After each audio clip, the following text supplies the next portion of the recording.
The wind howled through the pine trees like a wounded animal, carrying with it the bitter promise of a Montana winter that showed no mercy. Jacob Hartwell pulled his worn leather coat tighter around his chest, though he knew it would do little against the cold that had settled deep into his bones. It wasn't just the December chill that made him shiver, it was the emptiness that had taken root in his chest since Sarah died 6 months ago.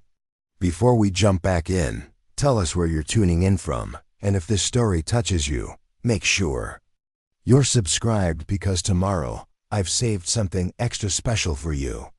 His horse, a sturdy buckskin mare named Copper, picked her way carefully along the mountain pass. The snow had been falling for 3 days straight, transforming the familiar trail into a treacherous white expanse, where one wrong step could send both horse and rider tumbling down the rocky slope. Jacob should have stayed at the ranch, should have waited out the storm like any sensible man would. But the walls of his cabin had been closing in on him, and the silence there was louder than any blizzard. He'd ridden into Silver Ridge that morning to pick up supplies: flour, coffee, ammunition. The kind of things a man needed to survive a winter alone. Old Pete at the general store had tried to make conversation, asked him how he was holding up, but Jacob had just nodded and paid for his goods. Words felt like stones in his mouth these days. What was there to say? That he woke up every morning reaching for someone who wasn't there. That he'd burned Sarah's favorite stew last week because he'd forgotten to stir it, too lost in memories of how she used to hum while she cooked. The trail narrowed as it wound higher into the mountains. This was the long way home, the route that added an extra 2 hours to his journey, but Jacob had chosen it deliberately.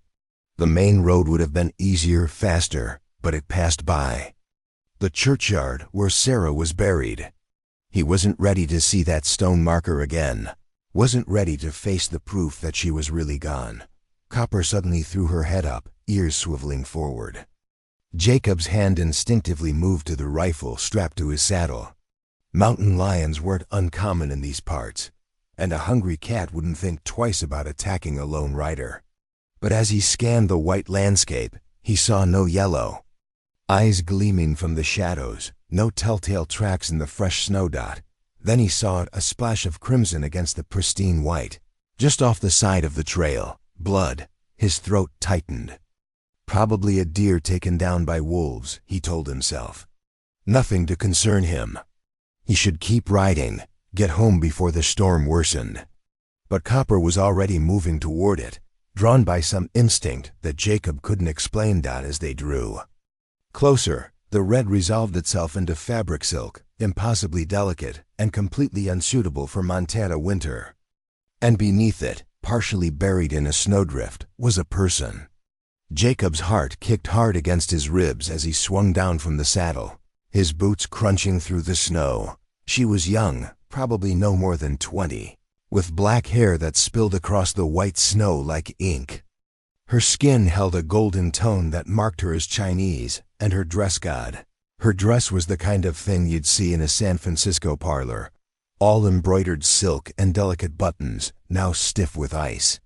Her lips had gone blue, and frost clung to her eyelashes. She wasn't moving. Jacob dropped to his knees beside her, yanking off his glove to press 2 fingers against her neck. For a moment, there was nothing, and he felt a familiar surge of helpless rage, the same feeling that had consumed him when he'd held Sarah's hand as the fever took her, unable to do anything but watch her slip away. Then he felt it, a pulse. Faint and irregular, but there. "Ma'am?" His voice came out rough from disuse. "Can you hear me?" Her eyelids fluttered, and for just a moment, her eyes opened. They were dark brown, almost black, and filled with something that looked like terror. Her lips moved, forming words in a language he didn't understand. Then her eyes rolled back, and she went limp again. Jacob looked around, as if the empty landscape might offer him some guidance. The logical part of his brain cataloged the facts. She was dying, he was alone, and the nearest town was hours away in this weather. She wouldn't survive the journey to Silver Ridge, and even if she did, Doc Morrison was visiting his daughter in Helena and wouldn't be back for a week. The ranch was closer 40 minutes if he pushed hard, but what could he do for her there? He wasn't a doctor. He could barely take care of himself. He should leave her. The thought came unbidden and shameful, but it was there. She was already halfway gone. Whoever had left her here, and someone must have left her, because people didn't just appear in the middle of mountain passes wearing silk dresses. They'd made their choice. It wasn't his responsibility. He had enough ghosts haunting him without adding another. But even as these thoughts formed, his hands were moving, scooping her up out of the snow. She was lighter than he expected, nothing but bones and frozen fabric. Her head lolled against his shoulder, and he could feel how cold. She was even through his coat. He carried her to Copper, who stood steady as he awkwardly maneuvered the girl onto the saddle. Getting mounted behind her while keeping her from sliding off was harder than he'd expected. His bad knee, the one that still ached from the time a bull had thrown him 5 years back, protested as he hauled himself up. He settled the girl in front of him, one arm locked around her waist to hold her upright, and gathered the reins with his free hand. "Come on, girl," he murmured to Copper. "Let's get home." The mare seemed to understand the urgency. She picked up her pace, moving as fast as she safely could through the deepening snow. Jacob held the Chinese girl close, trying to share what little warmth he had. Her head rested against his chest, and he could feel her shallow breathing through his coat. Every minute or so, he'd check to make sure she was still alive, his heart clenching each time until he felt that faint pulse. Questions spun through his mind as they rode. What was a Chinese girl doing on a Montana mountain pass in the middle of winter? The nearest Chinese settlement was in Butte, a good 50 miles south. She wasn't dressed for travel, wasn't dressed for anything except maybe a fancy dinner party. And those bruises on her wrists, he'd noticed them when he'd picked her up, dark marks that stood out against her pale skin. Someone had held her hard. The wind picked up, driving snow into his face until he could barely see. Copper knew the way home, though, her instincts more reliable than his vision in these conditions. Jacob hunched over the girl, trying to shield her from the worst of it. His fingers were going numb where they gripped the reins, and he could no longer feel his toes in his boots. Just when he thought they might be lost, that Copper had gotten turned around in the storm. He saw the fence line that marked his property. Relief flooded through him, followed quickly by a new wave of anxiety. Getting her to the ranch was only the first problem. Keeping her alive was going to be the real challenge. The ranch house emerged from the white curtain of snow, a dark shape that had never looked more welcoming. Jacob guided Copper to the barn, grateful for the relative shelter as they passed through the wide doors. Inside, the air was still cold, but at least free of the biting wind. His 2 other horses, a bay gelding named Chester and an old gray mare called Bess, nickered in greeting from their stalls. Dismounting while holding the unconscious girl was even harder than mounting had been. Jacob's legs had gone stiff from the cold and the ride, and he nearly fell as his boots hit the ground. He staggered, caught himself against Copper's shoulder, and managed to keep the girl from sliding off. She made a small sound, the first noise he'd heard from her, and her eyes cracked open again. "You're safe," he said, though he wasn't sure if that was true or if she could even understand him. "I've got you." Her lips moved again, forming words in Chinese. Then she said something else. Clearer this time. "Please ... Her English was accented but understandable, and the fear in her voice made his chest tighten. "I'm not going to hurt you," Jacob said. "You're hurt, frozen. I'm going to take you inside, get you warm." But she was already fading again, her brief moment of consciousness slipping away. Jacob shifted her weight in his arms and headed for the house. Leaving Copper still saddled, he'd come back for her once he'd dealt with the more immediate crisis. House was dark and cold, the fire in the stove having died hours ago.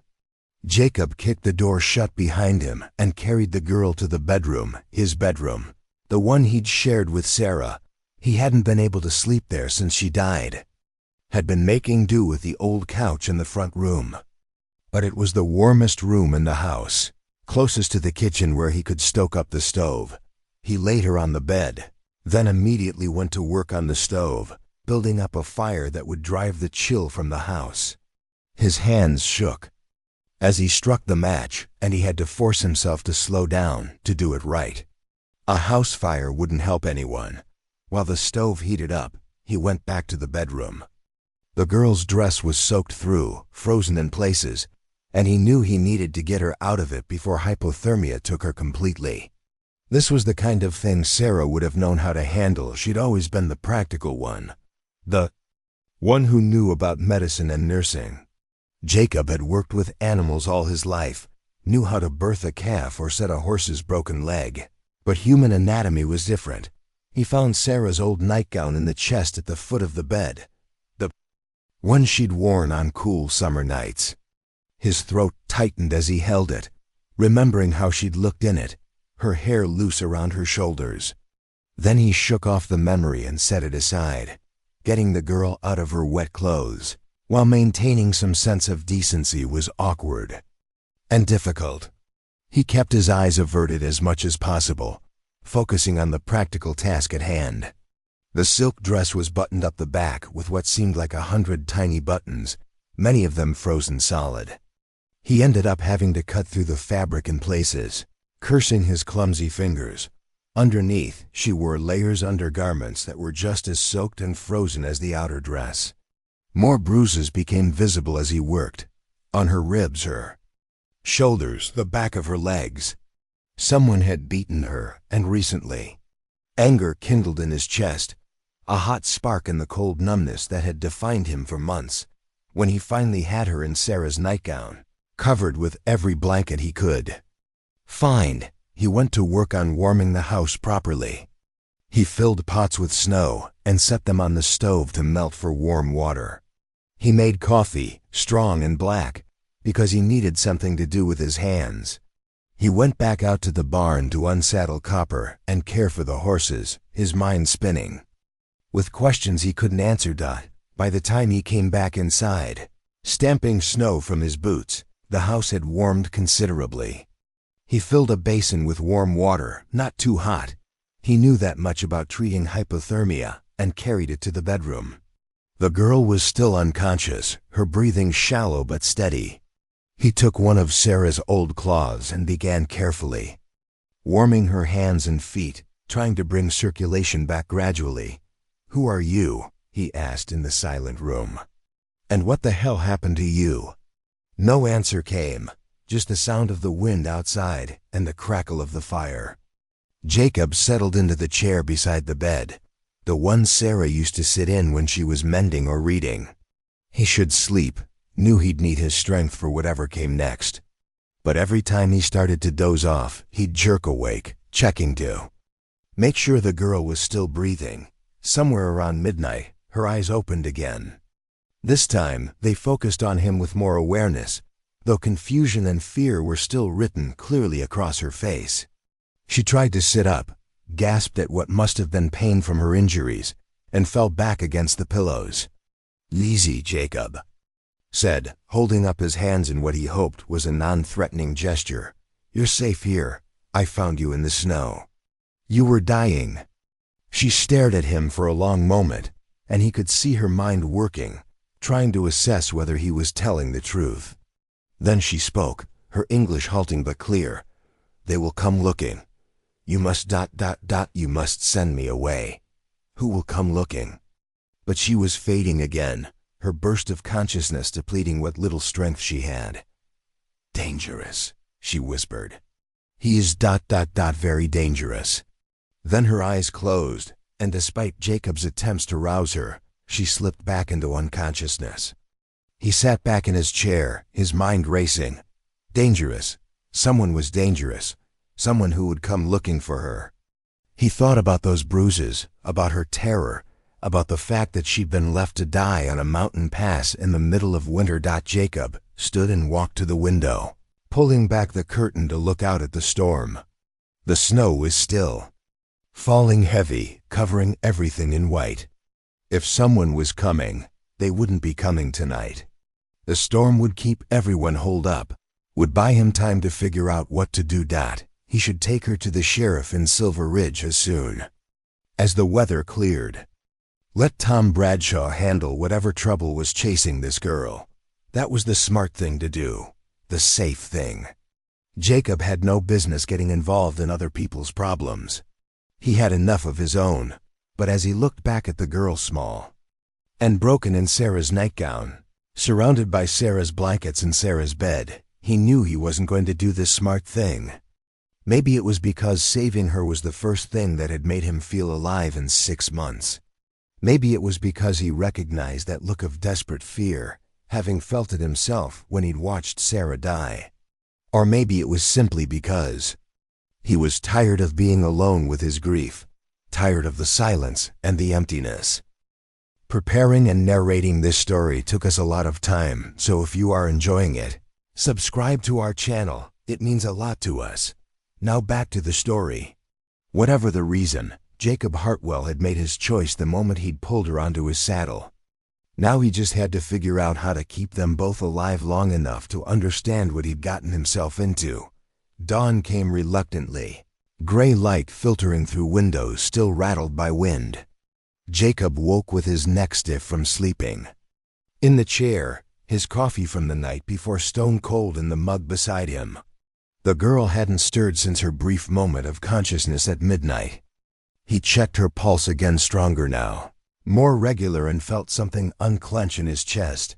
He stoked the fire in the stove and put on a fresh pot of coffee, his movements automatic from years of routine. Through the kitchen window, he could see the storm had finally broken. The world outside was buried under at least 2 feet of fresh snow, the morning sun making it glitter like crushed diamonds. Beautiful and deadly in equal measure, the chickens would need tending, the horses needed hay. Life on a ranch didn't stop just because you'd hauled a half-frozen stranger home. Jacob shrugged into his heavy coat and headed out to the barn, his boots breaking through the crust of ice that had formed overnight. Chester and Bess greeted him with impatient whinnies. Copper stood quietly in her stall, and Jacob took extra time brushing her down, grateful for the Mare's steady temperament during yesterday's crisis. As he worked, his mind kept circling back to the girl's words. They will come looking. He is very dangerous. Who was he? A husband? Jacob had noticed no ring on her finger, but that didn't mean much. A father? An employer? The bruises suggested someone who thought they owned her, someone who believed they had the right to hurt her. His jaw tightened at the thought. The chickens were huddled in their coop, resentful of the cold. Jacob scattered feed and collected 4 eggs, warm in his gloved hands. He'd make breakfast something simple. If the girl woke, she'd need food. If she didn't, well, he'd eat it himself and try again at lunch. When he came back inside, stamping snow from his boots, he heard movement from the bedroom. He set the eggs down carefully and moved to the doorway. The girl was awake, sitting up in bed with the blankets clutched to her chest. Her eyes, clear now and fully alert, fixed on him with an intensity that made him stop in his tracks. "You brought me here," she said. Not a question, but a statement, her accent making the words precise and careful. "Found you dying on the mountain pass," Jacob replied. "Didn't seem right to leave you there." She studied him for a long moment, taking in his weathered face, his work-worn hands. The grief that he knew still showed in the lines around his eyes. Whatever she saw seemed to satisfy something, because her shoulders relaxed fractionally. "My name is Maylin. Jacob Hartwell. This is my ranch." He gestured vaguely at the surrounding house. "You've been unconscious mostly since I brought you here yesterday afternoon. How do you feel?" "Cold," she said simply.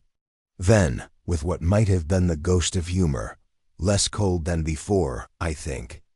Jacob found himself almost smiling at that. "Well, make breakfast. You should eat something. Get your strength back."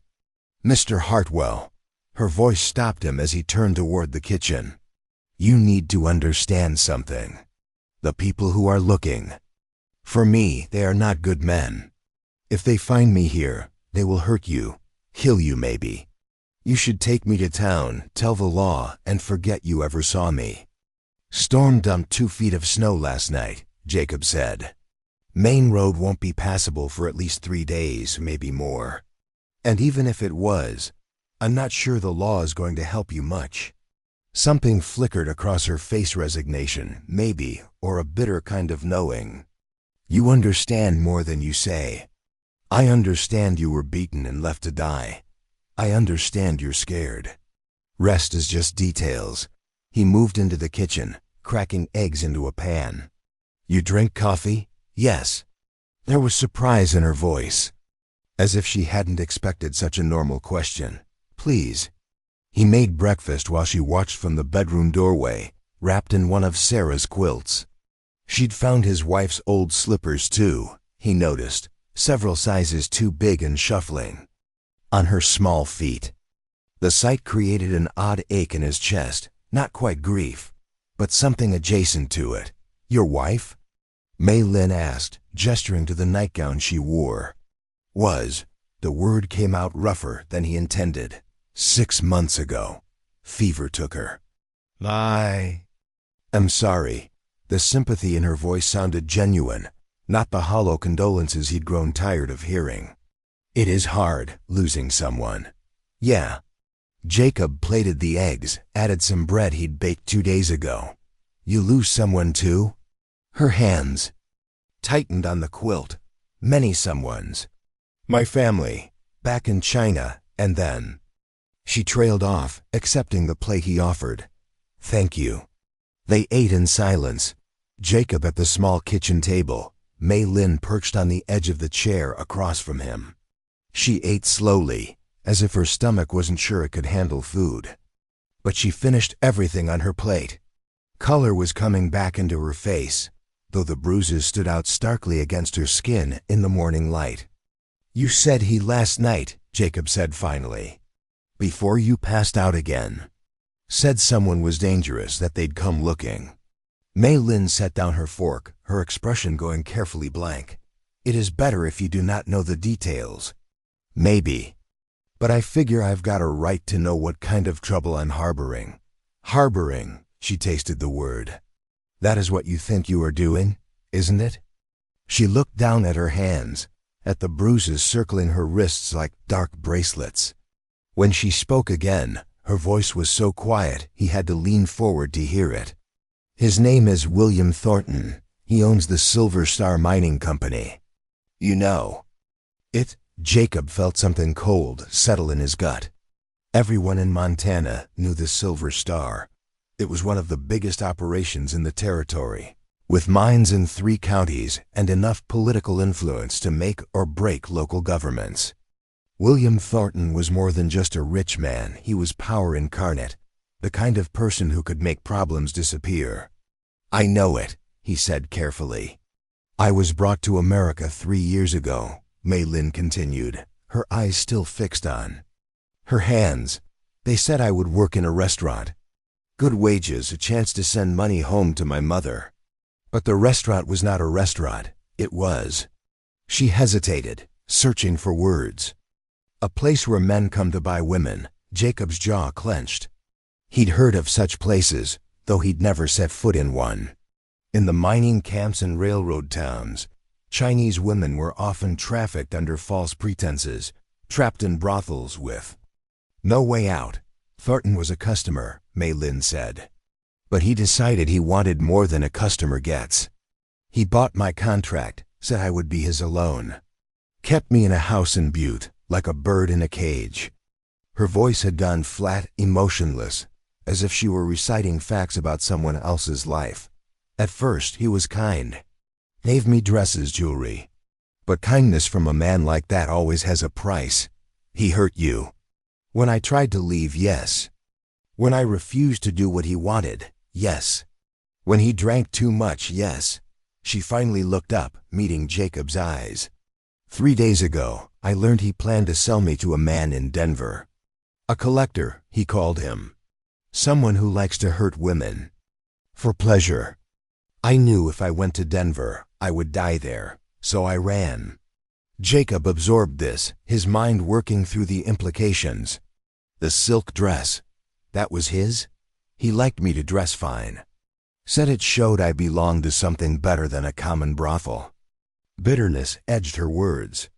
I did not think about being prepared for weather. I only thought about running. How'd you end up on the mountain pass? I hid in a wagon leaving Butte, covered by canvas. When the driver stopped to rest his horses, I ran to the trees. I heard him calling, heard dogs, so I kept running. She pulled the quilt tighter. I do not remember much after that. Cold. So much cold. And then your face. The scope of what she'd survived hit Jacob with unexpected force. She'd fled a man with enough power to own people, had run through a Montana winter in a silk dress, had been hunted like an animal. And somehow, by sheer stubborn will or blind luck, she'd survived long enough for him to find her. Thornton will have men searching, Maylin said. He does not like to lose his possessions. And he will be angry that I ran, angry enough to make an example of me. Anyone who helps me ... She left the sentence unfinished, but the implication was clear. Jacob stood and walked to the window. The snow-covered land stretched away in all directions, pristine and empty. His nearest neighbor was 5 miles south, and they weren't close. Nobody would know Maylin was here unless someone came looking. And if Thornton's men came, if they searched his property. There's a root cellar, he heard himself say. Under the trap door in the pantry. Sarah used to store preserves down there. Keep vegetables fresh. It's small, but if someone came around asking questions, you could hide. You would do this? Maylin's voice held disbelief. Even knowing what he could do to you? Jacob turned to face her. My wife spent her last weeks in that bed you slept in, burning up with fever while I sat helpless beside her. I couldn't save her. Couldn't do a damn thing except watch her die. The words came out harsh, scraped from somewhere deep. Maybe I can't protect you from Thornton forever. Maybe he'll come here and burn my ranch to the ground. But I'm not going to hand you over to him, not without a fight. Maylin stood slowly, the quilt falling away. In Sarah's nightgown and oversized slippers, she should have looked ridiculous. Instead, she looked dignified, composed despite everything she'd endured. You are a good man, Jacob Hartwell. I'm a stubborn man, there's a difference. But he felt something shift in his chest, some small piece of the numbness that had gripped him since Sarah's death beginning to crack.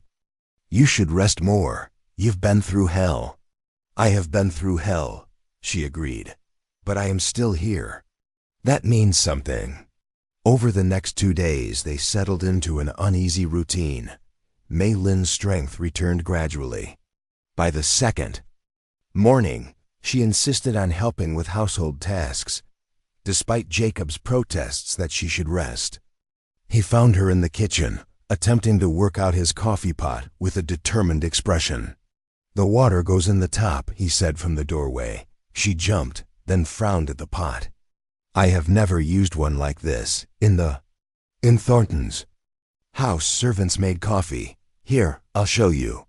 He moved to her side, guiding her through the process. She learned quickly, he noticed. By the time the coffee was brewing, she'd memorized each step. They fell into a pattern. Jacob handled the outdoor work, the horses, the chickens, splitting wood for the stove. Maylin took over the cooking, and he was surprised to discover she had a talent for it. She made simple meals from his limited supplies, but added flavors he'd never tasted before, spices she found in Sarah's old cupboard that he'd forgotten were there. Your wife cooked? Maylin asked on the 3rd day as she chopped vegetables for stew. Some, she was better at baking. Made bread that could make a man weep. Jacob smiled at the memory, finding it hurt less than it had. I've been living on hard biscuits and overcooked beans since she died. This is nice. Nice is not a word I have heard much lately. Maylin said quietly. That afternoon, while Jacob was in the barn, he heard horses approaching. His heart kicked into a higher gear as he grabbed his rifle and moved to the barn door. Through the falling snow, he could make out two riders, but as they came closer, he recognized Tom Bradshaw's bulk and the silver star pinned to his coat. The sheriff had brought his deputy, a young man named Pete Collins who couldn't have been more than 25. Jacob stepped out to meet them, keeping his rifle lowered but visible. "Jacob," Tom called, reining in his horse. "Didn't expect to find you home. Thought you might have snowed somewhere. Just barely made it back before the worst of it." Jacob kept his voice casual. "What brings you out here, Tom?"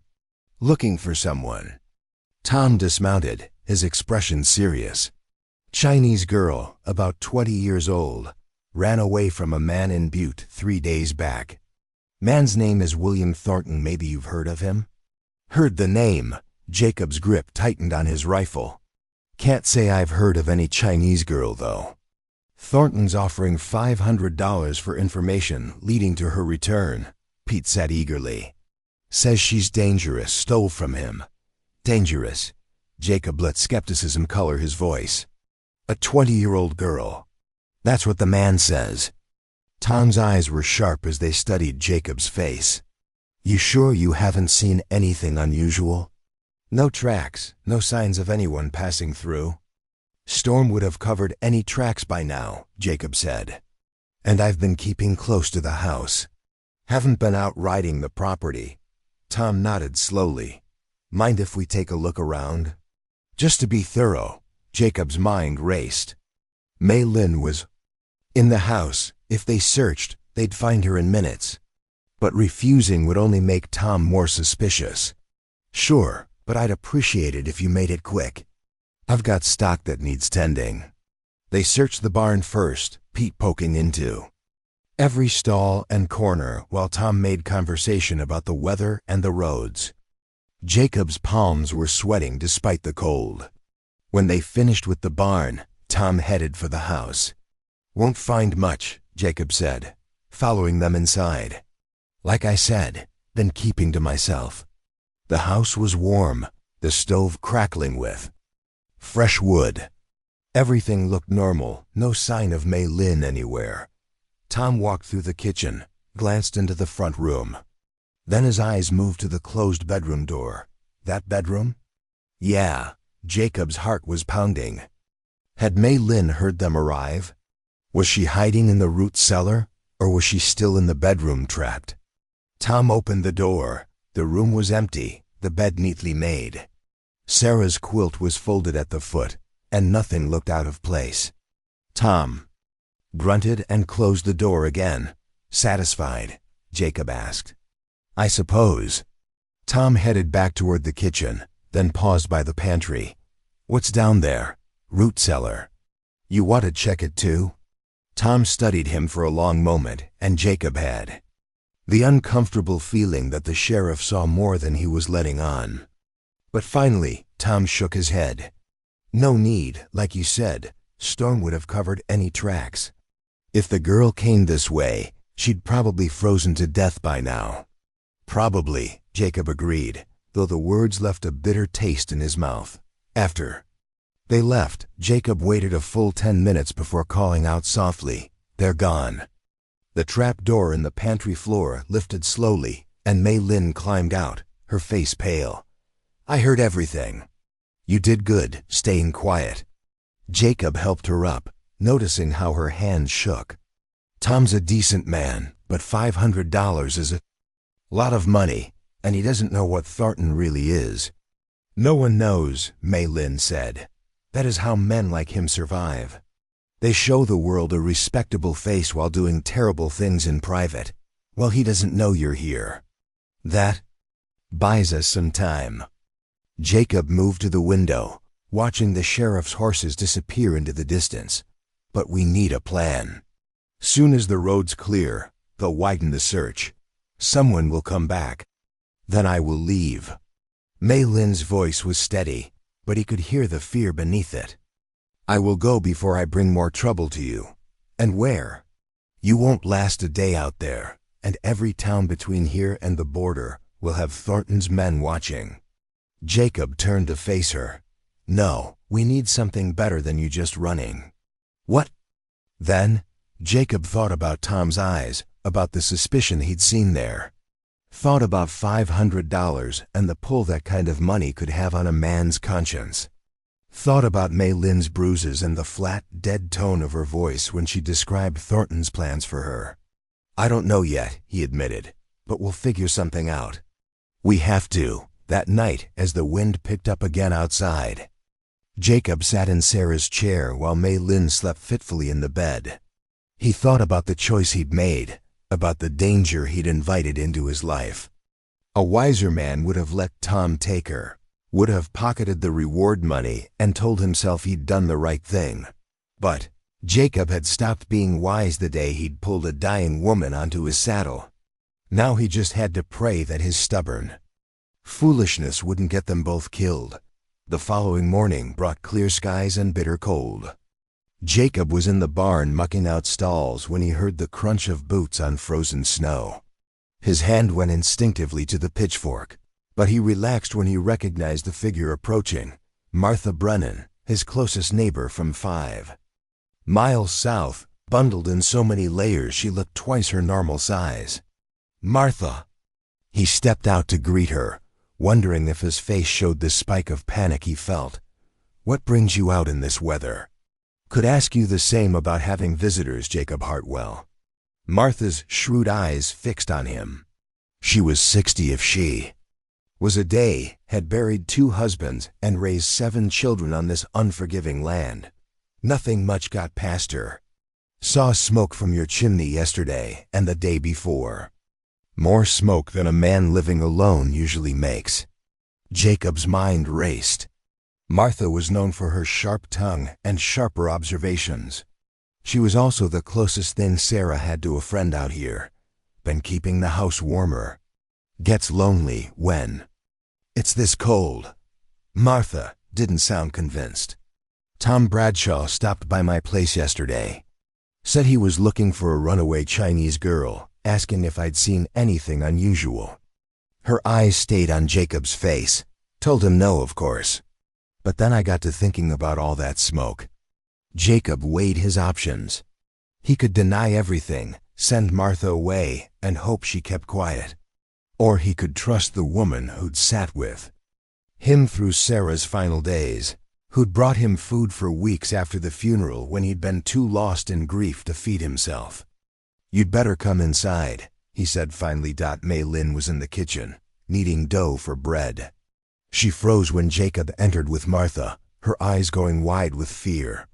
For a moment, the only sound was the crackling of the stove. "So it's true," Martha said quietly. She moved closer, studying Maylin with the same careful attention she'd give to a skittish horse. "Lord have mercy, child. You look like you've been through a war. Martha Brennan, meet Maylin." Jacob positioned himself between them, protective. Despite knowing Martha posed no threat. "Maylin, Martha's a neighbor. She can be trusted." "Can I?" Martha raised an eyebrow at him before turning back to Maylin. "That William Thornton is looking for you. Offering $500, saying you're a thief." "I stole nothing except my own freedom," Maylin said quietly, her hands still clutching the dough. "He is a liar. Figured as much." Martha pulled out a chair and sat down with a grunt. "Man who offers that much money isn't looking for a thief. He's looking for property he thinks he owns. I've been in this territory long enough to know the difference." Jacob felt tension he hadn't known he was carrying ease from his shoulders. "You won't tell Tom?" "Tom Bradshaw is a good sheriff, but he's also a man who follows the letter of the law without always thinking about the spirit of it." Martha accepted the cup of coffee Maylin poured with shaking hands. "Besides, no woman deserves to be dragged back to a man who beats her. I don't care what the law says about contracts or property." "Thank you." Maylin's voice was barely audible. "You are kind." "Kind nothing. I'm practical." Martha sipped her coffee, then made an approving sound. "This is good. Better than Jacob's swill anyway. Now let's talk about what happens next, because you can't hide here forever. They spent the next hour discussing options, each one more impossible than the last. Maylin couldn't go to any nearby town without being recognized. The Chinese communities in Butte and Helena would be the first places Thornton's men would search. Going south to Wyoming or north to Canada meant weeks of travel through winter conditions that had nearly killed her already. What about the Crow Reservation? Martha suggested. It's only 30 miles northeast. They don't have much love for white men's laws, especially when it comes to protecting someone from trafficking. Would they take her in? Jacob asked. Chinese woman? The Crow have their own history with being treated as less than human by men like Thornton. Martha's voice was hard. I know some folks there traded with them for years. Man named Joseph Running Bear. He's a council member. Good man. I could send word, see if they'd be willing to help. It is too much danger for you, Maylin protested. Both of you have already risked so much. Girl, when you get to be my age, you realize there's no point in playing it safe all the time. Martha stood, draining her coffee. Jacob, you keep her hidden here. I'll ride to see Joseph. Should be back in 3 days if the weather holds. In the meantime, you two need to work on your story. Our story? Jacob frowned. If anyone else comes asking questions, you need a better explanation than smoke signals and empty denials. Martha pulled her coat tighter. Think about it. Come. Up with something believable. After Martha left, Jacob and Maylin stood in awkward silence. Outside, Chester whinnied, reminding Jacob that the horses still needed exercise despite the cold and the complications. He was reaching for his coat when Maylin spoke. Why are you doing this, really? Her dark eyes searched his face. You did. Not know me. You owe me nothing, yet you risk everything. Jacob thought about how to answer that. The easy response would be to say it was the right thing to do, that any decent person would help someone in need. But the truth was more complicated, more tangled up with grief and guilt and the desperate need to feel like his life still meant something. After Sarah died, I stopped seeing the point of much, he said slowly. Kept the ranch running because that's what you do, but everything felt hollow. Like I was just going through the motions, waiting for my own time to run out. He met her eyes. Then I found you in that snow, and for the first time in months, something mattered again. Keeping you alive mattered. Making sure you stayed safe mattered. Maybe that's selfish. Maybe I'm doing this more for me than for you. But either way, I'm not going to stop now. Maylin was quiet for a long moment. Then she said, in China we have a saying, if you save a life, you become responsible for it. I thought it was just words until now. I don't want you to feel responsible to me. That is not what I mean. She moved to the window, looking out. At the white landscape. I mean that when someone saves you, they give you back more than just your life. They give you back possibility. Before, when Thornton owned me, I had no possibilities. No future except what he decided. But now, she turned back to him. Now I can imagine different futures. That is a gift I cannot repay. You don't need to repay it. Just survive. That's enough. They worked together that afternoon, falling into the rhythm they'd established over the past days. Jacob showed Maylin how to tend the chickens, laughing. When she squeaked in alarm as a rooster flapped its wings at her, she taught him a few words of Chinese simple things like hello and thank you and beautiful, which he said while gesturing at the snow and made her laugh. It was the first time. He'd heard her laugh and the sound caught him off guard. It was bright and unguarded, nothing like the careful, controlled woman who'd been walking through his house like a ghost. For just a moment, she wasn't a victim or a fugitive. She was just a young woman laughing at a stubborn rooster. That night, over dinner, Maylin told him more about her life before America. She'd grown up in a small village outside Guangzhou, the youngest of 4 daughters. Her father had been a fisherman, her mother a seamstress. "They'd been poor but happy," she said, until the crop failures came and her father drowned in a storm.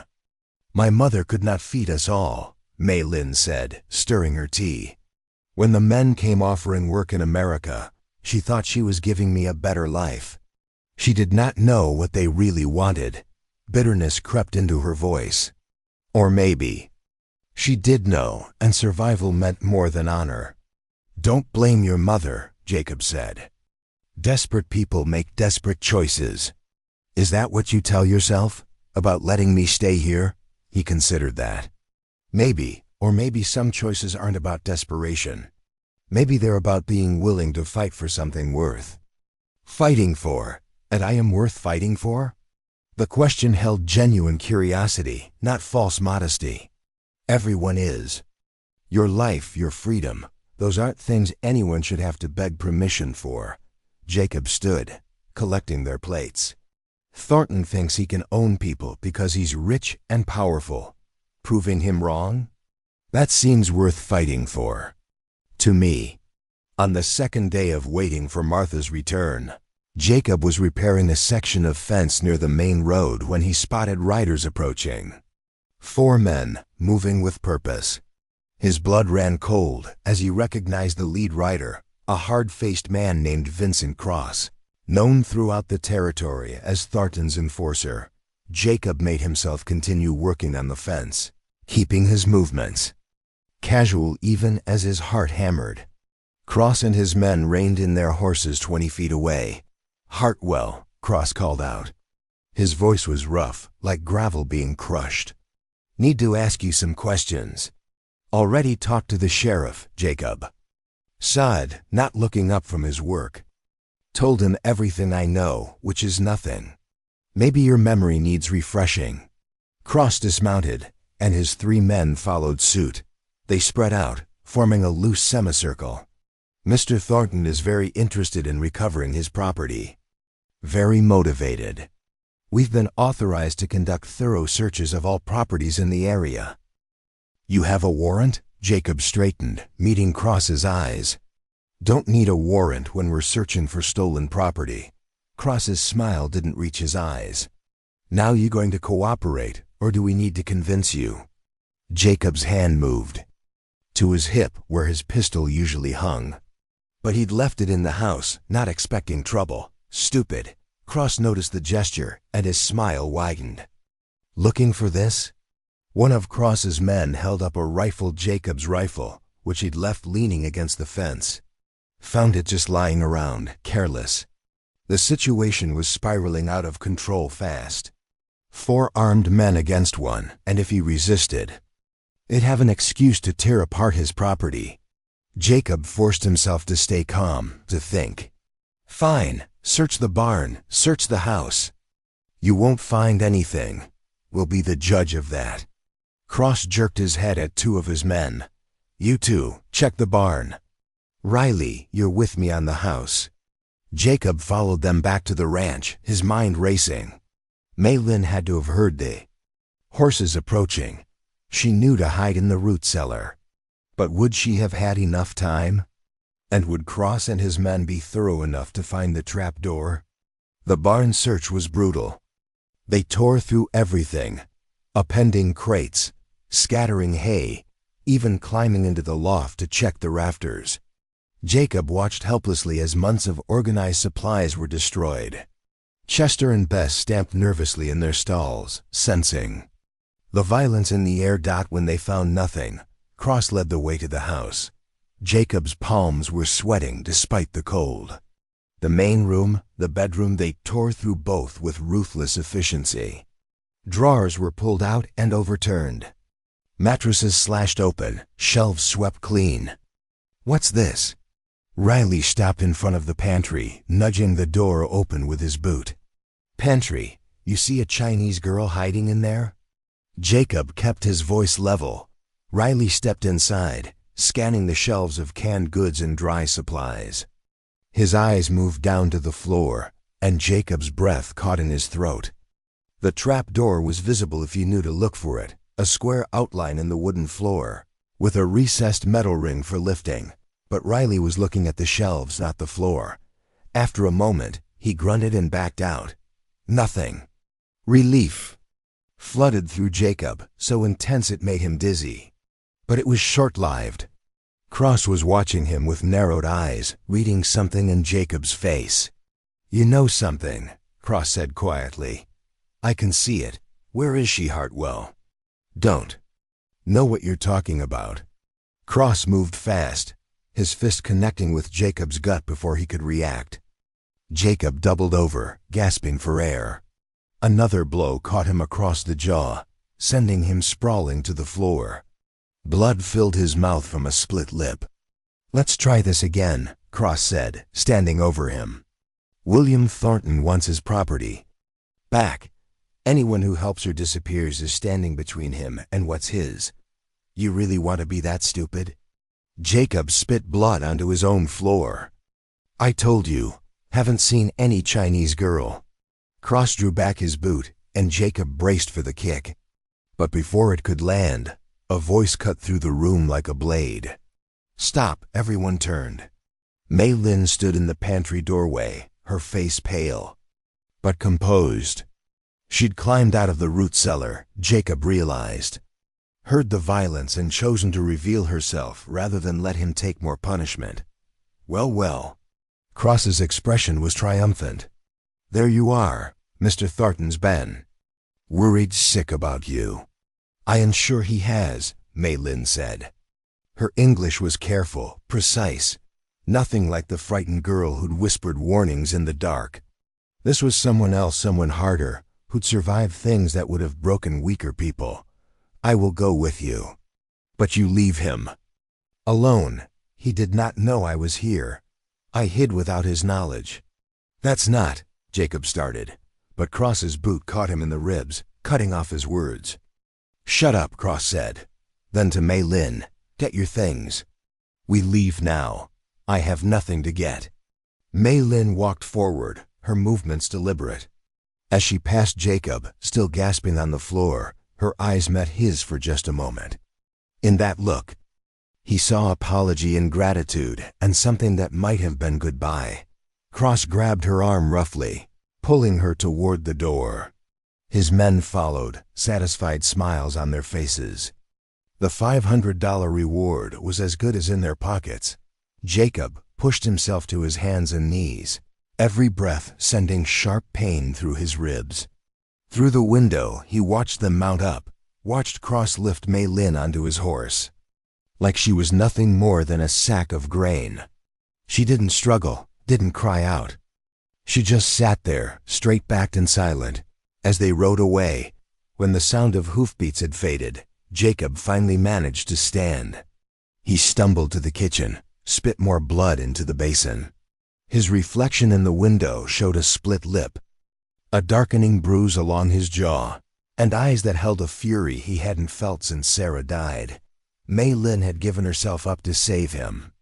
She'd walked back into the nightmare she'd barely escaped because Cross was beating him. And now she was riding back to Thornton, back to the man who'd imprisoned and brutalized her, back to being sold to whoever could pay Thornton's price. Jacob thought about Martha's words, about having a plan. They'd been waiting for her to return with news from the Crow Reservation, waiting for a safe solution to present itself. But there was no time for safe solutions now. He moved to the bedroom, ignoring the pain in his ribs, and opened the chest at the foot of the bed.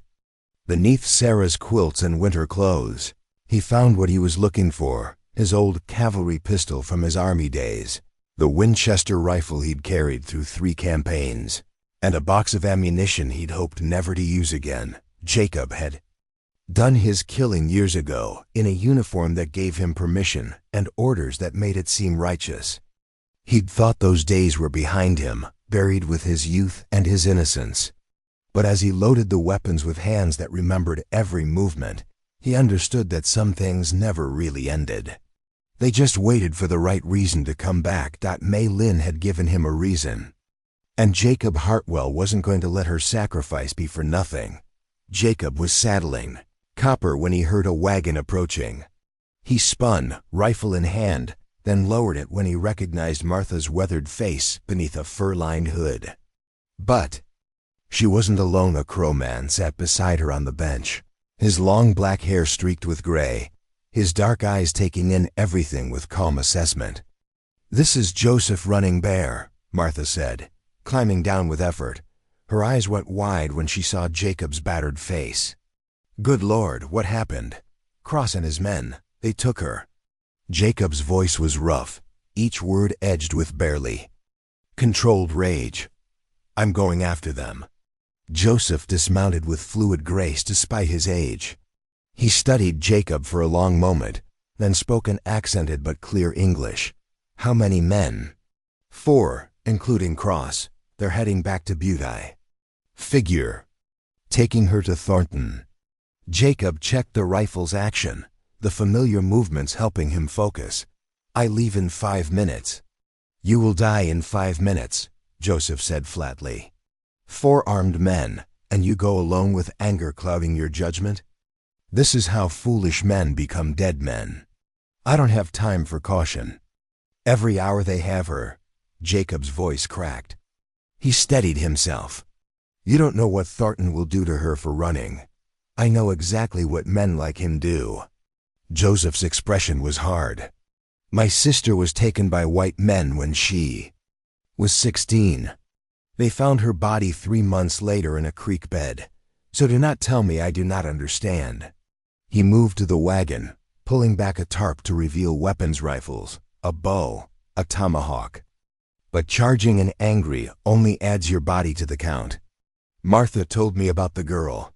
She asked if the crow would give her sanctuary. I came to say yes. But first, we must get her back alive." Jacob felt something in his chest loosen slightly. "You'll help me?" "My nephew, James Walking Horse, is a tracker. Best in 3 territories. He is waiting 2 miles north with supplies and horses." Joseph began loading his weapons with practiced efficiency. "We will catch Cross before he reaches Butte, but we do it smart, not stupid." Martha touched Jacob's arm. "Let Joseph help. He knows what he's doing." "Fine." Jacob swung into the saddle, wincing at the pain in his ribs. "But we leave now." They rode hard, following the trail Cross had left in the snow. Joseph set a punishing pace, but his horse, a paint stallion that moved like liquid muscle, never faltered. Jacob's thoughts kept circling back to Maylin's face as Cross had dragged her away, the resignation in her eyes. 2 miles north, they found James Walking Horse waiting beside a stand of pines. He was younger than Joseph, perhaps 30, with a lean build and eyes that seemed to see everything at once. He studied Jacob's injuries without comment, then pointed southeast. 4 riders, 1 carrying extra weight, James said. "Moving fast but not careful. They think no one will follow." "How far ahead?" Jacob asked. 3 hours, maybe less.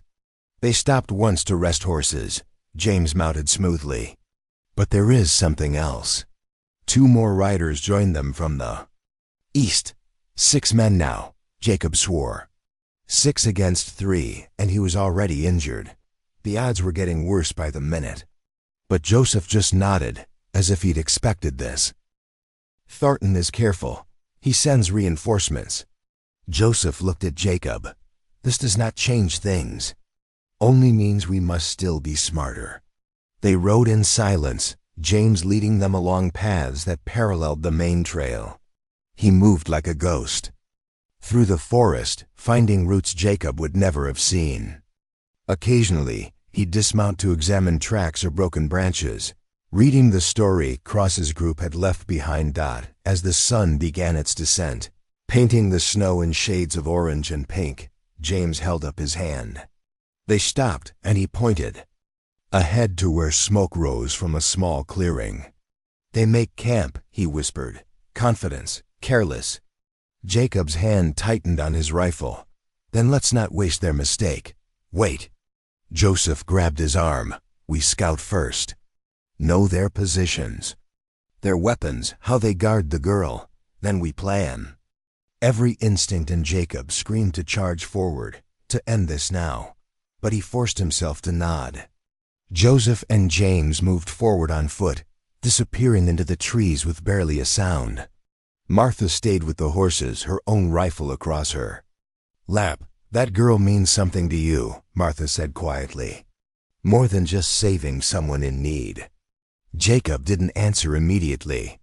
He thought about the past days, about Maylin's laughter over the rooster, about the way she'd learned to make coffee, about how the house had felt less empty with her in it, how he'd found himself talking again, thinking about futures instead of just surviving one day to the next. "She gave me back something I thought I'd lost," he said finally. "Not sure what to call it. Purpose, maybe. Or just a reason to care. That's as good a reason as any to risk your neck." Martha checked her ammunition. Sarah would have liked her, I think. Yeah, she would have. Joseph and James returned 20 minutes later, their expressions grim. Joseph drew a quick map in the snow with a stick, marking positions. 6 men, as James said. Cross and 2 others by the fire. 3 more on watch here, here, and here. He pointed to spots around the perimeter. "The girl is tied to a tree near the fire. Cross wants her visible, wants to remind her she is his prisoner. How do we get her out?" Jacob asked. James smiled, and it wasn't a pleasant expression. "The watchers are not watching well. Too cold, too confident. I can remove them silently. Then we have only the 3 by the fire." 3 against 3, Martha said. "Better odds, not 3 against 3. Joseph's eyes met Jacob's.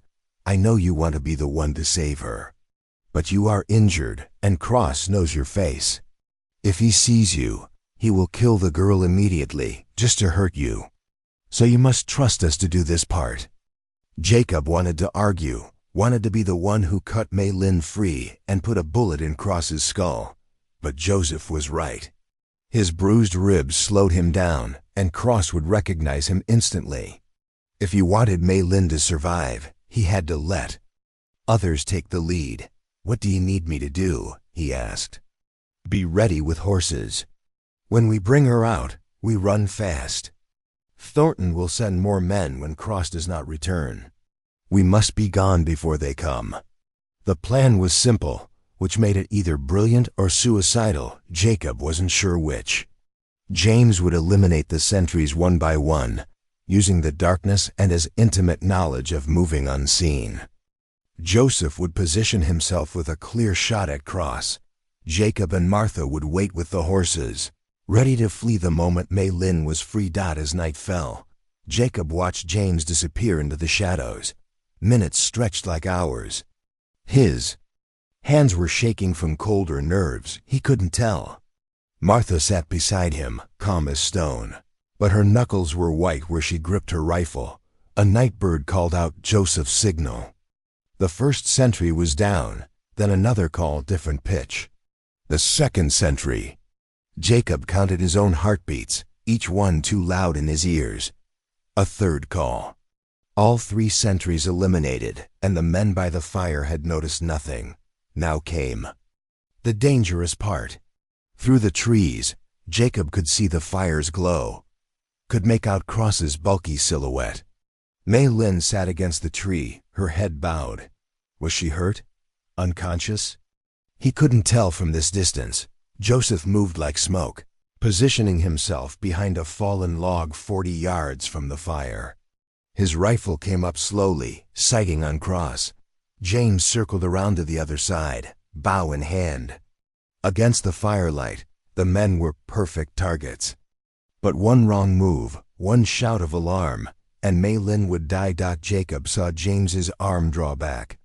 The bowstring released with a sound like a sharp breath, and one of Cross's men dropped without a sound, an arrow through his throat. The other man turned, reaching for his gun, but Joseph's rifle cracked and he fell backward into the fire, sending up a shower of sparks. Cross moved faster than Jacob expected for a man his size. He rolled away from the fire, coming up with his pistol drawn, dragging Maylin in front of him as a shield. His gun pressed against her temple. "Come out!" Cross shouted. Come out or I paint the snow with her brains. Joseph stepped into the firelight, rifle lowered. Let her go. Your men are dead. You are alone. I've got 5 bullets and a hostage, Cross snarled. I'd say I'm doing fine. Mr. Thornton does not pay you enough to die for him, Joseph said calmly. Walk away. Live to collect other bounties. Cross laughed, but there was an edge of panic in it. His eyes darted around the clearing, trying to locate other threats. You think I'm scared of some Indian with a rifle? I've killed better men than you before breakfast. Perhaps. But have you died before? James's voice came from behind Cross, and the outlaw spun, pulling Maylin with him. Jacob could see her face now bruised, terrified, but her eyes were blazing with fury, not resignation. In that moment, while Cross was distracted by James, Maylin moved. She drove her elbow backward into Cross's gut with all her strength. It wasn't enough to do real damage, but it surprised him, made his grip loosen for just a second. Maylin twisted, dropping her full weight, and slipped from his grasp. Cross's gun tracked toward her, and Jacob knew with sick certainty that he was going to shoot. Joseph's rifle was already swinging up, but he wouldn't be fast enough. Time seemed to slow, and Jacob saw how it would end Maylin dead in the snow. Another person he'd failed to save. Then James's tomahawk spun through the air, a dark blur in the firelight. It caught Cross in the shoulder, and his shot went wild, the bullet disappearing into the darkness. Cross staggered, reaching for the tomahawk embedded in his flesh, and Joseph's rifle spoke again. Cross dropped like a felled tree. Maylin scrambled to her feet and ran. She crashed through the underbrush, not caring about direction, just needing to get away. Jacob burst from his hiding spot, intercepting her before she could get lost in the forest. Maylin, it's me. She swung at him, wild with panic, and he caught her wrists. It's Jacob, you're safe. Look at me, you're safe now. Recognition dawned in her eyes, followed immediately by tears. She collapsed against him, sobbing, and he held her while his ribs screamed protest. Over her shoulder he saw Joseph and James efficiently checking the bodies, gathering weapons and supplies.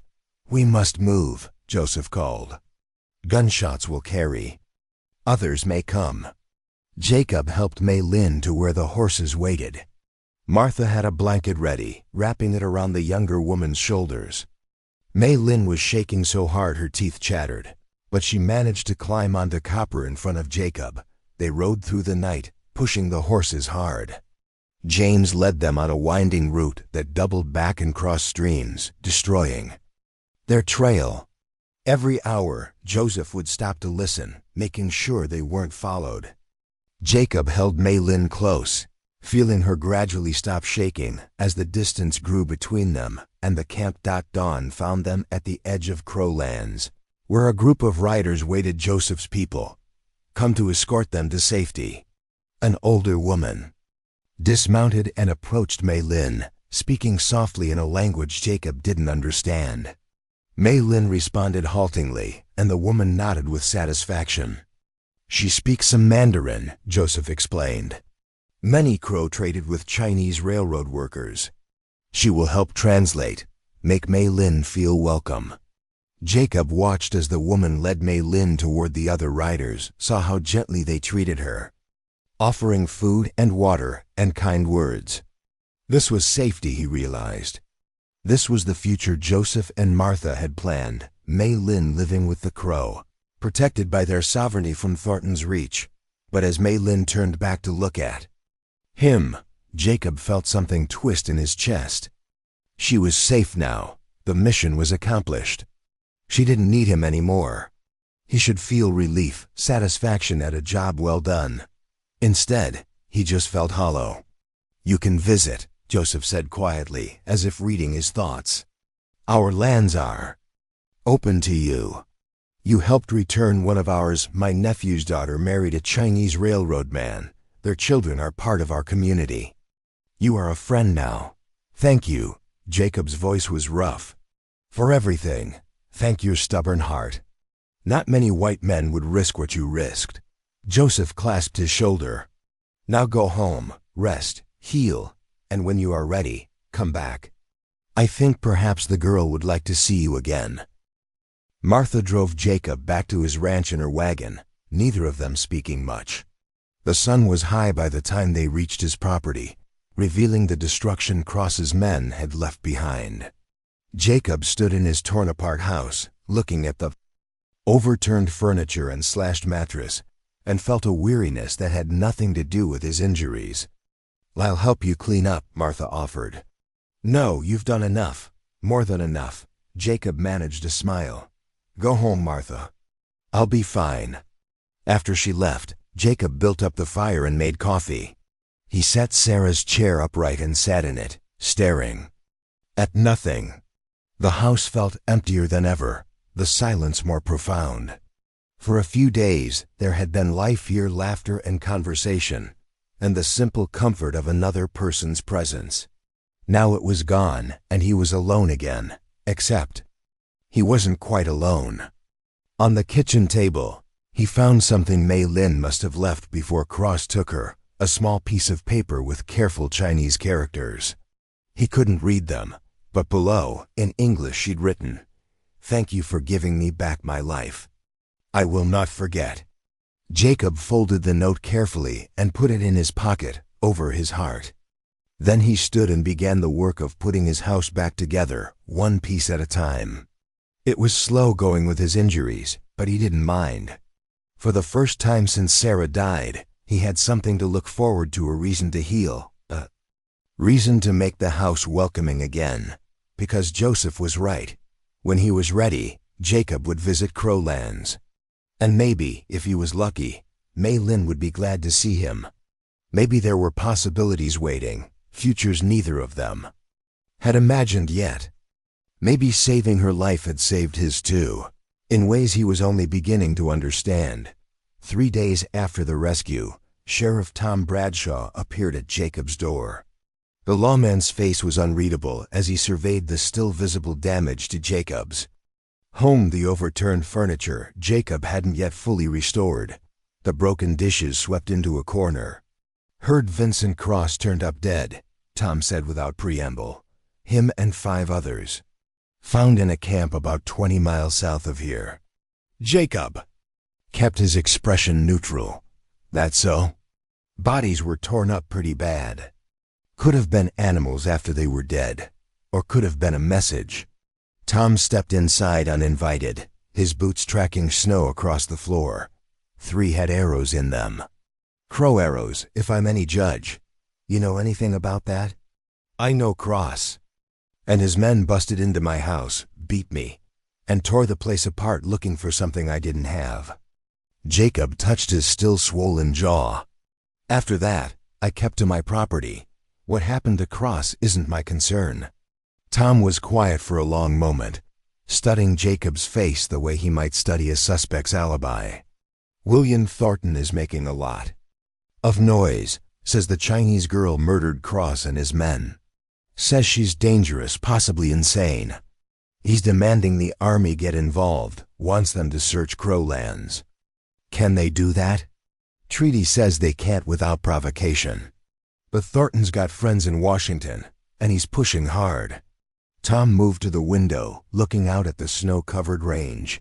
Thing is, I don't buy his story. Cross was a killer. Pure and simple. The men he rode with were no better. And I've seen what Thornton does to girls he employs. Met one once who made it out alive barely. She had scars that would make you sick. Jacob felt hope kindle in his chest. You think Thornton's lying? I think a powerful man lost his property and his pride, and he's used to getting what he wants. Tom turned back to face him. I also think that if a certain Chinese girl happened to find sanctuary somewhere Thornton can't reach, that might be justice the law can't provide. But if that was the case, the people who helped her should know Thornton doesn't give up easy. He'll keep pushing, keep searching, and he's got the money to make trouble for a long time. If someone was helping her, hypothetically, Jacob said, carefully, what would you advise them? I'd say make sure she stays hidden. And I'd say watch your back, because Thornton knows someone helped her, and he'll be looking for revenge. Tom moved toward the door, then paused. I'd also say that sometimes the law can only do so much. Sometimes good people have to stand up. When the law fails, hypothetically speaking. After Tom left, Jacob stood at the window for a long time. The sheriff's visit was both a warning and a tacit blessing. Tom wouldn't actively pursue the truth, but he couldn't protect Jacob from Thornton's wrath either. The smart move would be to stay away from Crowlands, to put distance between himself and Maylin until Thornton's fury cooled. Jacob had never been particularly smart about these things. 2 weeks passed before he made the journey to Crowlands. His ribs had healed enough that writing didn't feel like torture, and the worst of the bruising had faded from his face. He brought gifts: tobacco for Joseph, flour and sugar for the community, and a new winter coat he'd purchased from the general store in Silver Ridge. The coat was dark blue wool, lined with fur, far more practical than the silk dress Maylin had been wearing when he found her. Joseph met him at the boundary markers, a slight smile on his weathered face. The stubborn rancher returns. We wondered how long you would wait. Wanted to make sure I wasn't followed. Jacob dismounted, handing over the tobacco. How is she? Come see for yourself. The Crow encampment was larger than Jacob had expected. A collection of lodges and wooden structures spread across a valley protected from the worst winds. Smoke rose from cooking fires, and children played in the snow, their laughter carrying across the cold air. People stopped to watch as Jacob passed, their faces curious but not hostile. Joseph led him to a lodge near the center of camp. She stays with my sister, Red Morning Woman, learning our language, our ways, but she asks about you often. Jacob's heart kicked harder in his chest. She does? You saved her life. That creates a bond not easily forgotten. Joseph pushed aside the lodge flap. Go on, I will wait here. Inside, the lodge was warm and smelled of sage and wood smoke. Maylin sat near the fire, helping an older woman stitch beadwork onto a leather shirt. She looked up as Jacob entered, and for a moment neither of them spoke. She looked different. Healthier, with color in her cheeks and life in her eyes. Her hair was braided in the Crow style, and she wore buckskin clothing that fit her properly. The haunted, desperate look she'd carried at his ranch had faded, replaced by something steadier. Jacob. She set down her sewing and stood, a smile breaking across her face. You came. Said I would. He held out the coat awkwardly. Thought. You might need this. Gets cold up here. She took it, running her hands over the soft wool. It is beautiful. Thank you. Then, to his surprise, she moved forward and embraced him. He stood frozen for a moment before his arms came up to return the gesture, careful of where his hands rested. When she pulled back, there were tears in her eyes. I was afraid you would not come. Afraid you would want to forget all of this. Forget me. Couldn't forget you if I tried. The words came out more honest than he'd intended. You doing all right here? Better than all right. These people, they have been kind. They teach me, include me. Red Morning Woman. She gestured to the older woman, who smiled warmly. She treats me like a daughter. I am learning to bead, too. Speak Crow, to ride horses properly. I am learning to be free. They talked for hours. Maylin showed him the beadwork she'd been practicing, the designs Red Morning Woman had taught her. She told him about the children who'd been fascinated by her Chinese features, about the elder who'd shared stories of his travels to San Francisco, about the Crow woman married to a Chinese man who'd helped her feel less alone. I am happy here, she said as the afternoon light began to fade. For the first time since coming to America, I feel like I belong somewhere. Like I am a person, not property. That's good, really good. Jacob meant it, even as he felt that hollow space in his chest open wider. She was happy, safe, building a new life. She didn't need him anymore. I should head back before dark. Will you come again? The question came quickly, almost desperately. Please. I would like to see you again. If you want me to, then yes. I want you to. She caught his hand, holding it between both of hers. You gave me back my life, Jacob. But more than that. You gave me back my faith that good people exist. That not all men are like Thornton. That is a gift I can never repay, but I can hope to keep you as a friend. If you will have me, I'd like that. Jacob squeezed her hands gently. I'd like that a lot. He visited again 2 weeks later, and then 2 weeks after that. Each time the journey felt shorter, the welcome warmer. Joseph started teaching him some Crow words. Red Morning Woman insisted he stay for meals, feeding him elk stew and fry bread that reminded him of Sarah's cooking, but tasted entirely its own, and Maylin. Each visit, he saw her grow stronger, more confident. She laughed more easily now, her smile coming quick and genuine. She showed him the new skills she'd learned, how to tan hide, how to identify medicinal plants, how to shoot a bow with surprising accuracy. James' walking horse teaches me, she explained after putting 3 arrows into the center of a target. He says I have natural talent. Or maybe I just have good reason to want to protect myself. You're remarkable, Jacob said, and meant it. Spring came slowly to Montana, the snow reluctant to release its grip. But as the days grew longer, green began to show through white. Jacob threw himself into ranch work, repairing winter damage and preparing for calving season. But no matter how busy he kept himself, his thoughts drifted back to Crowlands, to a Chinese girl learning to be free. It was during one of these visits, as the first wildflowers were beginning to bloom, that Maylin asked him to walk with her. Away from the camp. They followed a creek swollen with snowmelt, neither speaking, just enjoying the warmth of actual sunshine. There is something I need to tell you, Maylin said finally.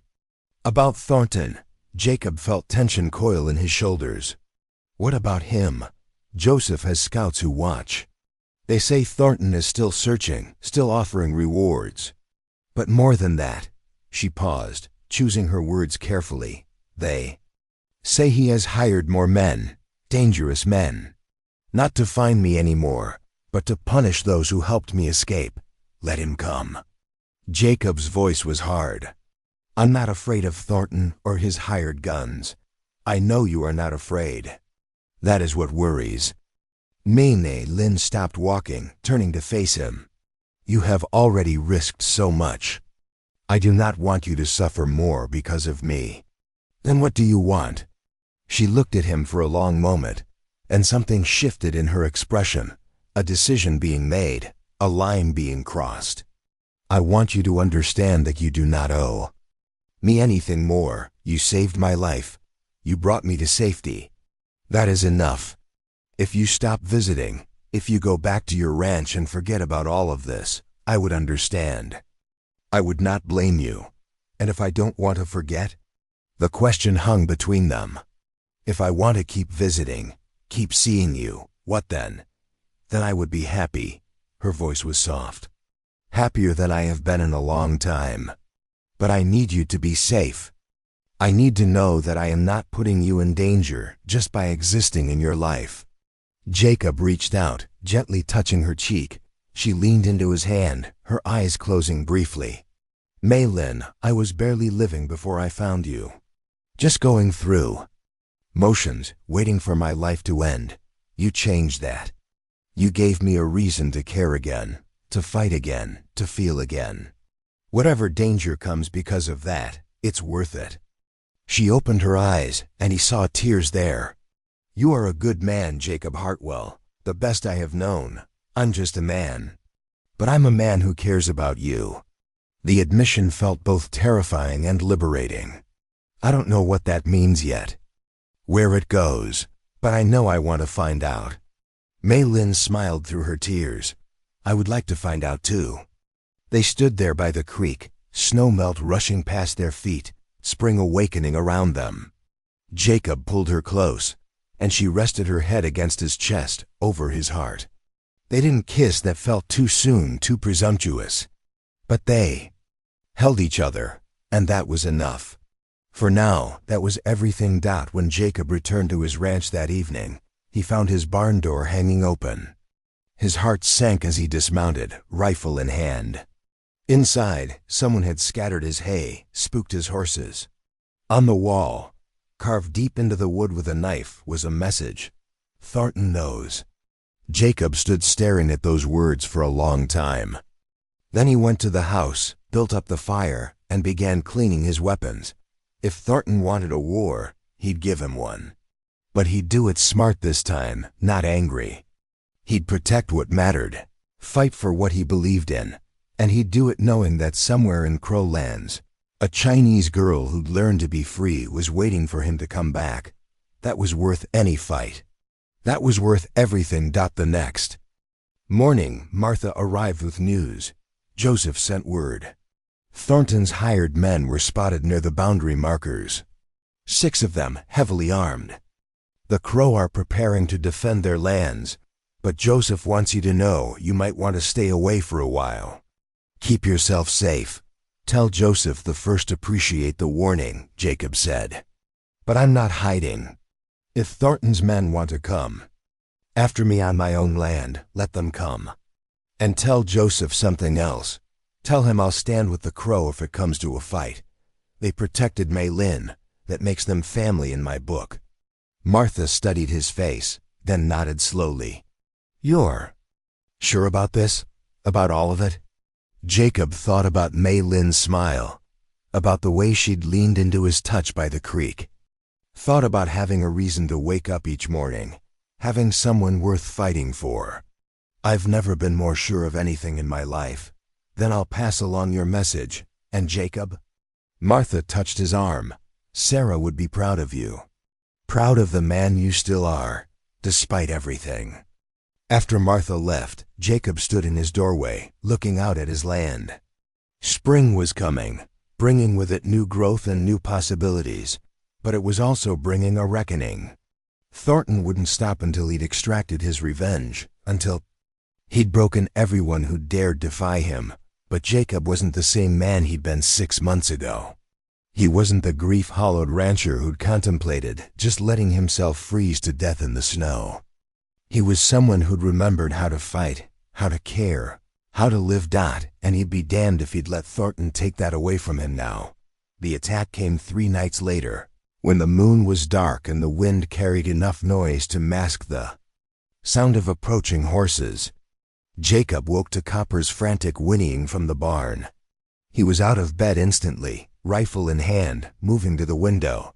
Shadows moved near his fence line. 4, maybe 5 men, spreading out to surround the house. They were trying to be quiet, but Jacob had spent enough years in the cavalry to recognize the movement of men preparing for an assault. He grabbed his pistol, checked both weapons, and made a decision that surprised even himself. He wasn't going to wait for them to come to him. Jacob slipped out the back door, using the darkness in the barn as cover. He could hear them now, whispering to each other, coordinating their approach. Thornton's hired guns, come to deliver their employer's vengeance. They expected to find a rancher asleep in his bed. An easy target. They found something else instead. Jacob's first shot took the nearest man in the leg, dropping him with a scream that shattered the night's quiet. The others scattered, seeking cover, and suddenly the darkness erupted with muzzle flashes. Bullets thudded into the barn walls, shattered windows in the house. Jacob rolled behind a water trough, returning fire methodically. He'd chosen his ground well. From behind the trough, he had clear sight lines to their positions while remaining mostly protected. Another shot. Another man down, this one clutching his shoulder and cursing. 3 left that he could see, maybe more hanging back. Hartwell, a voice called from the darkness. Thornton just wants the girl. Tell us where she is, and we'll leave. You alive? Go to hell. Jacob shouted back, punctuating his response with another shot, but the odds were against him. For every bullet he fired, 3 came back. The water trough was being torn apart, water leaking from a dozen holes. His ammunition wouldn't last forever, and once the sun came up, they'd be able to surround him completely. Then he heard something that made his heart soar, the thunder of hooves, getting closer fast. Through the pre-dawn gloom, riders appeared. At least a dozen of them. Jacob recognized Joseph in the lead, with James beside him and other Crow warriors fanning out. Thornton's men saw them too. One tried to run and was cut down by James's rifle. Another threw down his weapons, hands raised. The remaining attackers chose fight over surrender, and the battle was brief and brutal. When the shooting stopped, 4 of Thornton's men lay dead, or dying, and 2 were on their knees with their hands bound. Joseph dismounted, surveying the scene with grim satisfaction. Our scouts saw them ride past our territory. We figured they were coming here. Good timing. Jacob lowered his rifle, hands shaking now that the adrenaline was fading. I appreciate it. We protect our own. Joseph gestured to the prisoners. These 2 will tell us what we need to know. One of the prisoners, a lean man with a scar across his cheek, spat blood into the dirt. You're all dead men. Mr. Thornton has 20 more where we came from. He'll burn this whole territory down. To find that Chinese whore. Jacob moved before anyone could stop him, driving his fist into the man's face. Watch your mouth. Joseph pulled him back. Save your anger. We have bigger problems. He turned to the prisoner. Where is Thornton now? The man laughed through broken teeth. You think I'm telling you anything? You're gonna kill me anyway. Maybe. Or maybe we turn you over to the territorial marshal. Tell him you were attacking a peaceful ranch. That's 20 years in prison, if you're lucky. Joseph crouched down, meeting the man's eyes. Or you tell us what we want to know, and we let you right out of here. Your choice. The man hesitated, calculating odds. Finally, his shoulders slumped. Silver Ridge. He's staying at the Grand Hotel, waiting for word. Brought 10 men with him, professional. Guns from Denver. He's planning to petition the territorial governor to authorize a search of Crow lands. Claims you're harboring a murderer. When? Jacob demanded. Tomorrow. Governor arrives on the afternoon train. Joseph and Jacob exchanged glances. If Thornton convinced the governor to authorize military action against the Crow, it would mean bloodshed on a massive scale. The tribe would fight rather than surrender Maylin, and the government would use it as an excuse to seize more Crow land, maybe disband the reservation entirely. We need to stop him, Jacob said. Before he reaches the governor. How? James asked. He has 10 guns with him. We would need an army. No. Jacob's mind was working fast, pieces falling into place. We just need the truth to come out. Thornton's power comes from respectability, from people believing he's a legitimate businessman. If we expose what he really is, show the governor who he's really dealing with. You need proof, Joseph finished. Evidence, not just words. Jacob thought about Cross's body, about the other men who died. Then he remembered something Maylin had mentioned during one of their visits. She said Thornton kept records. Ledgers showing all his business dealings, including the brothels, the trafficking. He kept them because he liked documentation and proof of what he owned. She saw them once in his study in Butte. Those ledgers would destroy him, Joseph said slowly. But they are in his house in Butte, 100 miles from here. We do not have time. Maybe we don't need to go to Butte. Jacob looked at the prisoners. You said Thornton brought his men to Silver Ridge. What else did he bring? The scarred man's eyes widened slightly, and Jacob knew he'd guessed right. He brought papers, didn't he? Documents to show the governor, to make his case seem legitimate. And I bet anything those real ledgers are mixed in with the fake ones, because a man like Thornton can't help but have them close. Room 12, the prisoner said quietly. Top floor of the Grand Hotel. He has them in a locked case under his bed. Joseph stood. a dangerous smile crossing his face. "Then we pay Mr. Thornton a visit." They rode hard for Silver Ridge, leaving 2 Crow warriors behind to guard Jacob's ranch and deal with the bodies. As they approached the town, Joseph sent most of his men to wait in the surrounding hills. A dozen Crow warriors riding into town would cause panic. Only Joseph, James, Jacob, and 2 others continued forward. Silver Ridge was just waking up. When they arrived, the hotel clerk's eyes went wide when he saw them, but Joseph placed a gold coin on the counter, and suddenly the man's memory got very selective about who he'd seen. Room 12 was at the end of the hallway. Jacob positioned himself by the door, listening. Inside, he could hear snoring deep, rhythmic. Thornton was asleep, probably confident that his hired guns were killing Jacob. Right about now. Jacob tested the door handle. Locked. He looked at James, who produced a thin piece of metal and went to work on the lock with practiced ease. 30 seconds later, the door swung open silently.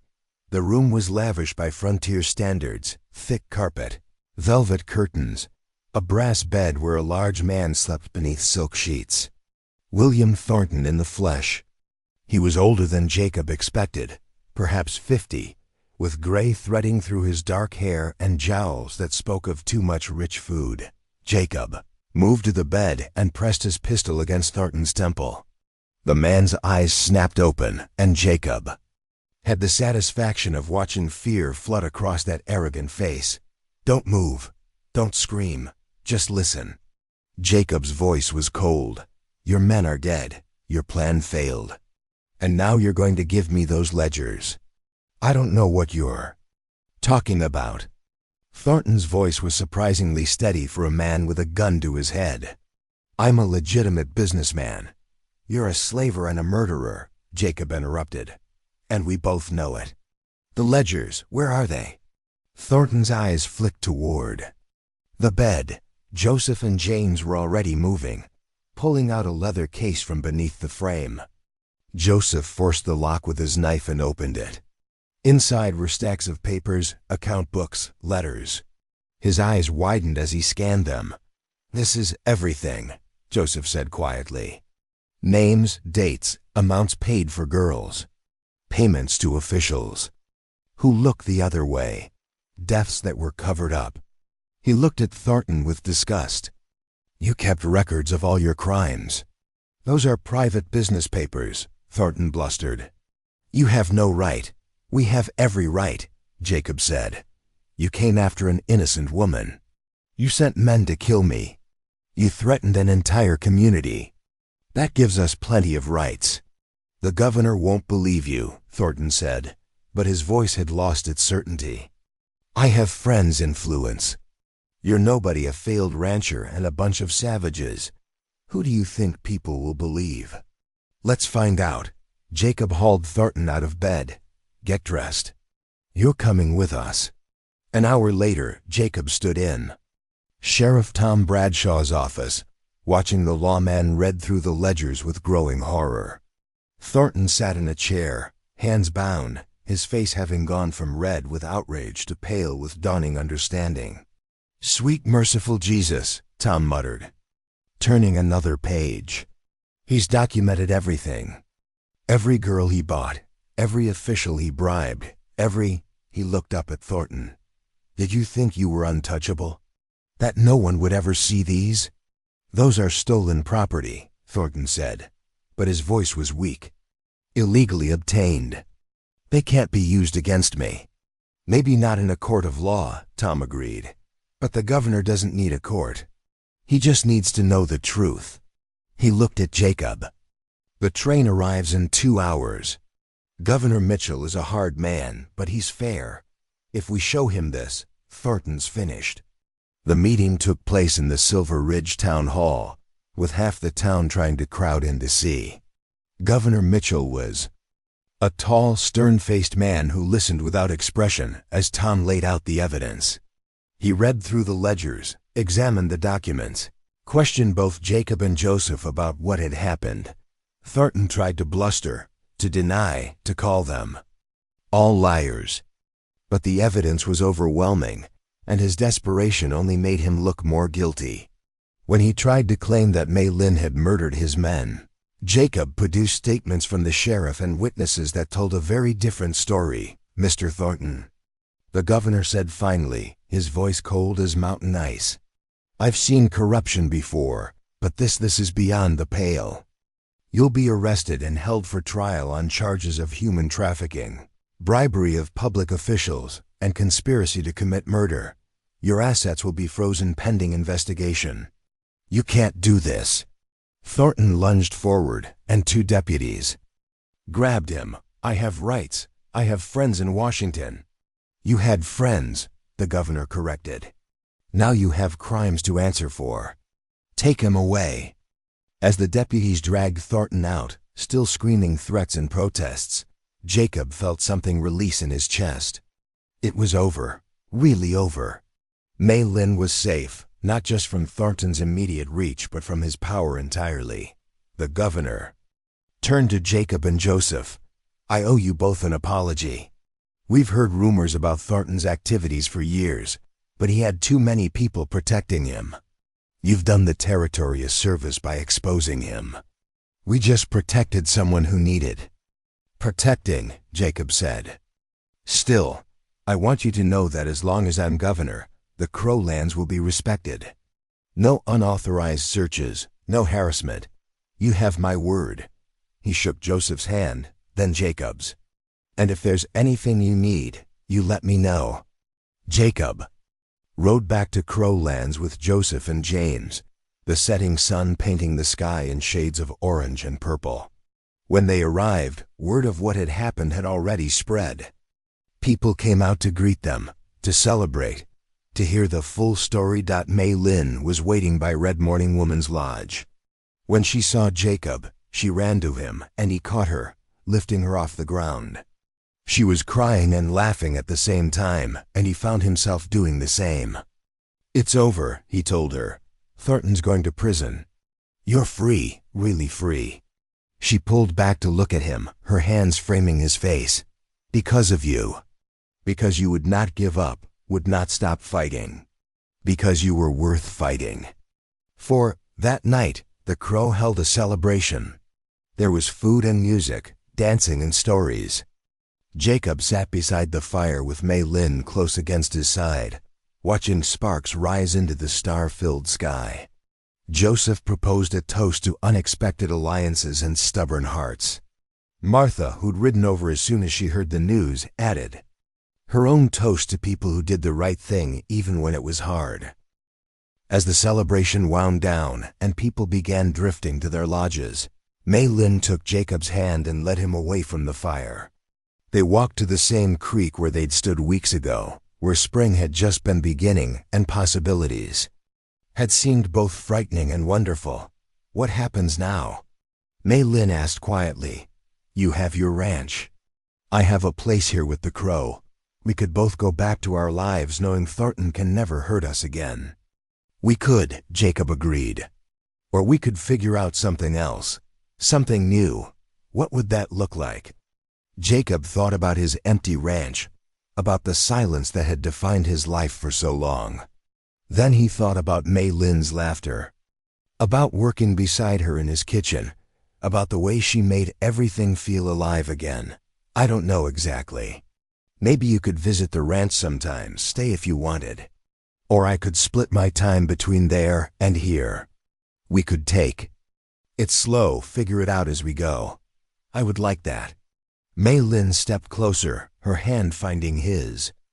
"Taking it slow, but together." "Together," Jacob agreed. Then finally he leaned down and kissed her. It was gentle and tentative, a question and an answer all at once.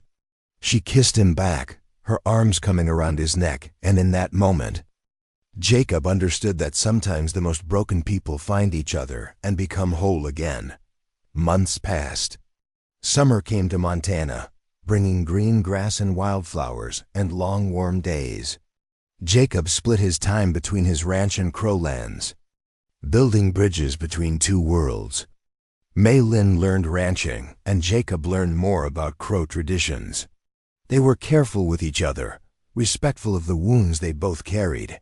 But slowly those wounds healed into scars, still visible, still part of them, but no longer.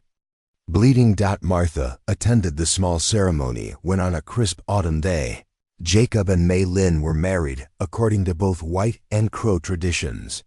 Joseph performed the Crow blessing, speaking about two souls finding each other across impossible distances. Sheriff Tom came too, bringing word that Thornton had been convicted and sentenced to 20 years in territorial prison. Justice, Tom said, raising a glass. Doesn't always come quick, but when it does, it's sweet.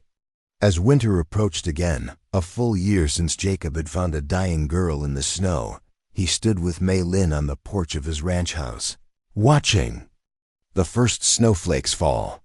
She was wrapped in the blue coat he'd given her, and she leaned against him with comfortable familiarity. "Do you ever think about that day?" she asked. "When did you found me?" "Every day," Jacob admitted. "I think about how close I came to riding past.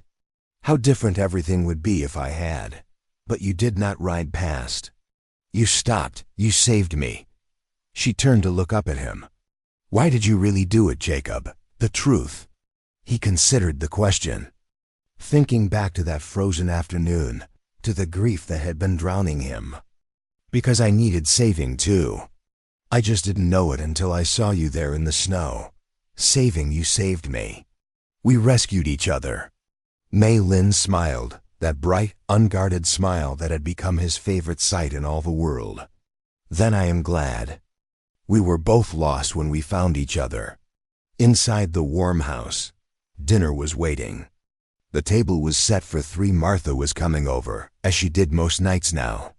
The rooms that had echoed with emptiness were filled with life and laughter and love. Sarah's things were still there, carefully preserved, but they'd made space for new memories, new beginnings. As Jacob held the door open for Maylin, snowflakes catching in her dark hair, he thought about all the ways a life could change in a single moment. A woman dying of fever. Another woman dying in the snow. A choice to stop, to care, to fight when it would have been easier to walk away. "Come on," Maylin said, tugging his hand. "Before the food gets cold." Jacob followed her inside, into the warmth and light, leaving the snow and the darkness behind. He'd spent months living in the past, haunted by what he'd lost. But now he was living in the present, grateful for what he'd found.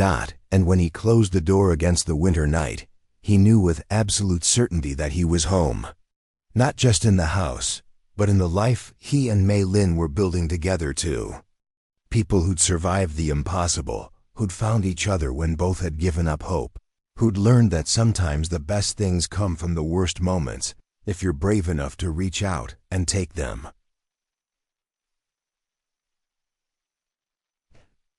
Outside, the snow continued to fall, covering everything in white.